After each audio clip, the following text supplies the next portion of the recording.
ఆస్ట్రేలియాలో ODI series అనగానే నాకు మొదటి గుర్తొచ్చేది 13 ఏళ్ల క్రితం జరిగిన ఊచకోత.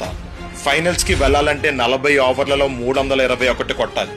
కానీ అతని విధ్వంసంకి 37 ఓవర్లలోనే మ్యాచ్ ముగిసింది. ప్రపంచ బ్యాటర్స్ అందరికీ మలింగ ఒక నైట్ మేర్. అతని యార్కర్స్, టో క్రషర్స్ చూసి అందరూ అతని బౌలింగ్ కి భయపడుతుంటే ఆ రోజు ఒకడు ఎదురెళ్లి ఆ బౌలర్నే భయపెట్టాడు. అతనే king Virat Kohli. He didn't just face Malinga, he destroyed him. అదేం హిట్టింగ్ బాస్ అసలు.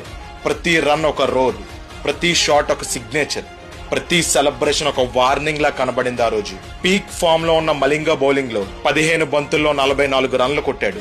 మ్యాచ్ ఫేటే మారిపోయింది. ఆ రోజు కోహ్లీ ఆడిన ఇన్నింగ్స్ ఒక స్టేట్మెంట్. అతను నెక్స్ట్ సచిన్ కాదు, ఫస్ట్ విరాట్ కోహ్లీ అని. This has to be one of the greatest knocks in ODI cricket. Malinga ODI career లో అతని బౌలింగ్ లో మోస్ట్ రన్స్ కొట్టింది విరాట్ కోహ్లీ.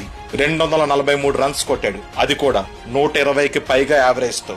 ఇలాంటి నాకు ఇప్పుడు ఒక్కటి వస్తే సోషల్ మీడియా మొత్తం తగలడిపోతుంది. ఆ యుఫోరియాని, ఆ మాస్ ని మళ్ళీ ఒక్కసారి చూడాలని ఉంది. ఈ జనరేషన్ వాళ్ళకి విరాట్ కోహ్లీ అంటే ఏంటో మరొక్కసారి తెలియాలి. 2012లో ఈ నాక్ ని ఎంతమంది లైవ్ లో చూశారు? కామెంట్ చేసి చెప్పండి.